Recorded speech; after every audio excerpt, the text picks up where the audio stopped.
Halo, Shalom, shalom. Halo. selamat bergabung dalam program Kampus Shalom, shalom. Komunitas Matetes Pemimpin Unggul Sejati. Kita adalah pasukan PBB, pasukan pemuritan bangsa-bangsa. Kenapa disebut pasukan pemuritan bangsa-bangsa? Karena kita dimuridkan untuk memuridkan bangsa-bangsa, ya. Nah, saudara, saya sudah bagikan kepada saudara esensi dan prinsip pemuritan kerajaan. Saudara masih ingat? Esensi dan prinsip yang pertama adalah M, membangun hubungan. Yang kedua U-nya uraikan. Dan yang ketiga R-nya adalah refleksi diri. Dan yang keempat I-nya adalah impartasi dan inspirasi. Inspirasi dan impartasi. Yang kelima belum ya, yang kelimanya adalah duplikasi sehingga terjadi multiplikasi. Jadi lengkap ya, MURID, murid. Puji Tuhan. Malam hari ini bersama kita ada Saudara Victor Manikavola. Ya, salam Pak Victor. Shalom. Shalom. Wah, anak muda yang luar biasa. Ya, dipakai Tuhan bukan karena dia hebat, tapi karena dia punya hati yang luar biasa buat anak-anak muda. Nah, sekarang Victor bisa cerita dinamika perkembangan daripada Last Harvest itu terjadi ketika Victor menangkap visi pemuritan. Ya, dan di dalam pertemuan Victor dengan saya beberapa saat di awal-awal kegerakan dari anak-anak muda itu, Victor dengan cepat menangkap apa yang menjadi strategi. Jadi tahun 2008 itu saya pertama kali 2007 saya pertama kali ketemu dengan Dedi Bram di Kota Wisata.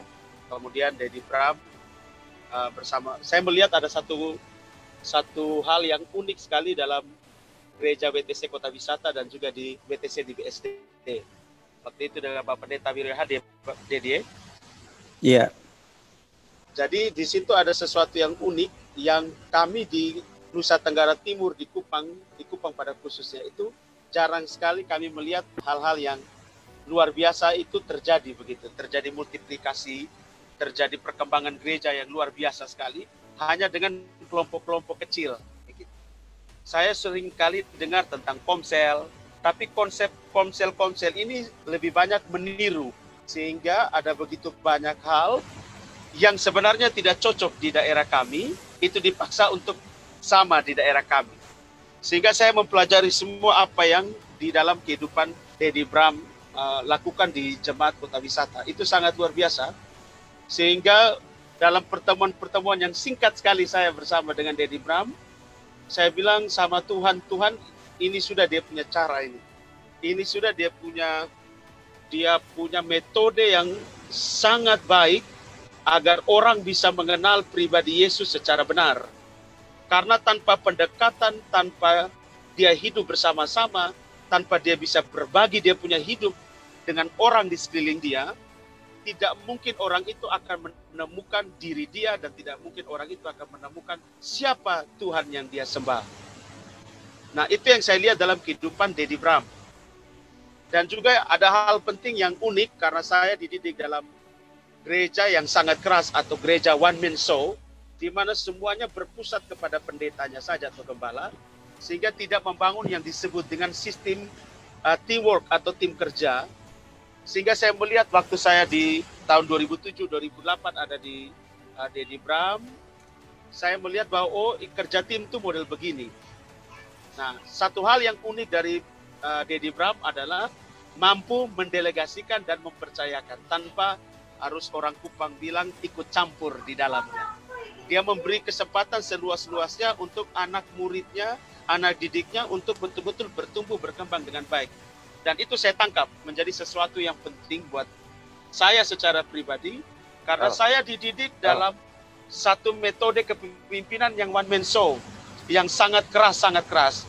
di mana saya bisa kerja sendiri tanpa orang lain. Tapi dengan metode dan hal-hal yang baru yang saya lihat, yang begitu berbeda, dan itu sangat apa ya, Bapak Mama, sangat unik buat saya secara pribadi karena saya baru temukan.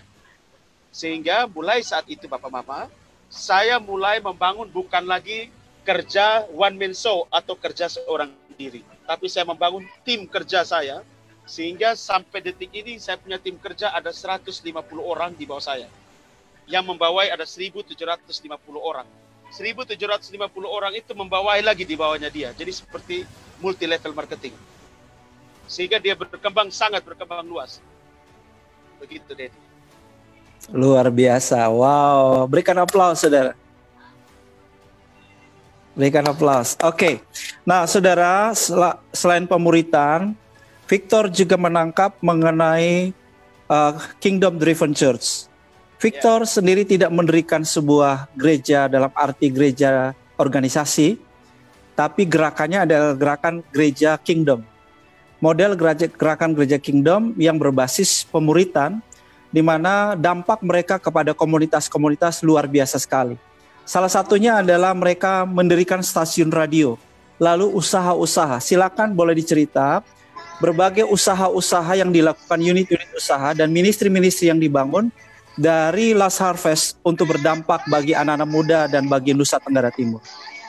Ya, kami ketika saya diajar oleh Dedi Bram, oleh Coach Bram, Bapak Mama berkata seperti itu, ada satu hal yang sangat unik, yaitu tentang 7 area pengaruh dunia yang selalu saya ingat itu pelajaran yang tidak akan pernah saya lupa. Kingdom Driven Church begitu. Nah, kami melihat, oh ini cocok dengan kami anak muda begitu. Nah, maka kami membentuk ada kelompok-kelompok untuk art and entertainment. Kami punya studio musik sendiri, kami punya studio rekaman sendiri. Kami buat tim musik sendiri sampai salah satu tim kami, anak kami menjadi koordinator Papri tingkat Nusa Tenggara Timur sekarang. Jadi dia yang membawai seluruh pemusik seluruh Nusa Tenggara Timur. Jadi anak-anak Tuhan yang ditempatkan Tuhan sekarang di sana. Itu dunia art and entertainment. Jadi ada banyak hal yang kita buat. Ada business and marketplace. Kami juga buka banyak unit usaha agar anak-anak sekarang ini, Bapak Mama, agak sulit menjangkau anak muda sekarang hanya dengan omong firman. Karena di otak mereka itu adalah uang dan makan. Ya, begitu. Seperti itu. Sehingga ketika kami mendapatkan pelajaran tentang Kingdom Driven Church, ini sangat berguna buat kami. Sehingga apapun yang terjadi, ini bukan soal uang duluan, tapi ketika kami ada punya semangat, punya keinginan dan punya kerinduan untuk membantu generasi, maka Tuhan yang membuka jalan buat kami. Sehingga kami membuka unit bisnis, ada radio, sekarang saya ada di studio radio saya, kemudian ada unit bisnis di bisnis makanan, kuliner, ada bisnis distro, kami punya distro untuk ada transportasi juga. Ada transportasi. Ada kafe di depan kantor gubernur. Wah, keren. Ada kafe. Haleluya. Banyak jadi sekali. Banyak hal. Ada yang bagian untuk masuk ke government dan politik. Dedi Bram, anak saya, sudah 1 orang yang goal untuk jadi anggota Dewan Kota Kupang. Luar biasa. Paling muda. Paling muda namanya Richard Oja. Richard, ya. Jadi saudara, waktu saya banyak awal-awal sharing impartasi kepada mereka, saudara, saya mulai membagi kepada mereka 2 hal, visi pemuritan dan bagaimana memuridkan 7 Spheres. Dan mereka nangkap dengan cepat sekali, mereka respon dengan cepat sekali, sehingga jadi, saudara. Saya lihat mereka lari begitu cepat, saya bilang Tuhan ini pasukannya dahsyat sekali, saudaraku ya. Mereka bikin banyak, ada bisnis transportasinya, ada rumah makan, kafe begitu ya. Kafenya keren banget di depan di jalur strategis ya, yaitu di depan kantor gubernur. Saudara perlu tahu bahwa gedung kantor gubernur terindah, terbagus di Indonesia yaitu di Kupang ya. Jadi kalau saudara searching aja, cari kantor gubernur terbaik di Indonesia. Nah saudara, mereka melakukan banyak hal yang berdampak buat anak-anak muda, saudara. Mereka juga seringkali bikin event-event berkelas ya minimal provinsi lah, satu provinsi mereka bikin acara-acara festival anak-anak muda luar biasa karena mereka kumpulan anak-anak muda kreatif. Para pemusik yang bagus-bagus ada di grup mereka. Victor sendiri multi talent juga, alat musik di hampir semuanya dia bisa. Tahun lalu kita buat acara namanya The Legend of Timor. Itu The Legend of Timor. Ya, salah satu penari kelas internasional yang menjadi murid kami di sini. Wow. Dia koreografi waktu 17 Agustus di Prambanan. Itu anak NTT yang punya koreografi. Luar biasa. Namanya Jimmy Praginagong. Penari Pranigan. Luar biasa, puji Tuhan. Jadi poin yang saudara bisa belajar dari sharing Pak Victor malam hari ini adalah pertama, bahwa begitu efektifnya pemuritan buat generasi. Ternyata siapa bilang generasi nggak bisa dimenangkan lewat pemuritan. Generasi tidak dimenangkan hanya lewat acara rame-rame loh. Betul tidak? Atau acara yang seperti diskotik, seperti itu, atau tanda petik seperti hura-hura. Ternyata melalui pemuritan jauh lebih efektif. Ya, sehingga mereka berhasil untuk membina sekarang 25 sekolah. 25 sekolah yang mereka bina. Dan yang kedua, sudah saatnya di mana kita ini menghadirkan kerajaan Tuhan kita Yesus Kristus pada 7 bidang tadi. Ya. Jadi kembali kepada beban saudara, kembali kepada panggilan saudara, di mana Tuhan taruh saudara, di situ saudara harus all out untuk menghadirkan datanglah kerajaanmu, jadilah kehendakmu di bumi seperti di sorga. Amin. Bapak Ibu, dahsyat nggak kalau kita beri hidup buat satu orang aja? Dari seorang Pak Victor saja sudah menghasilkan ribuan. Nah, ribuan yang dibawa dia lagi berdampak kepada ribuan yang lain, betul nggak? Ini loh kekuatan daripada pemuritan. Nah, ini yang saya mau saudara, kita semua nangkep. Kita semua nangkep, lalu mulai melakukan.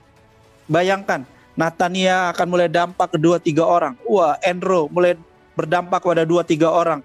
Pak Gary mulai berdampak kepada 2-3 orang. Praktekkan aja MURID. Saya ulang ya. Membangun hubungan, uraikan, refleksi diri, inspirasi, impartasi, dan duplikasi.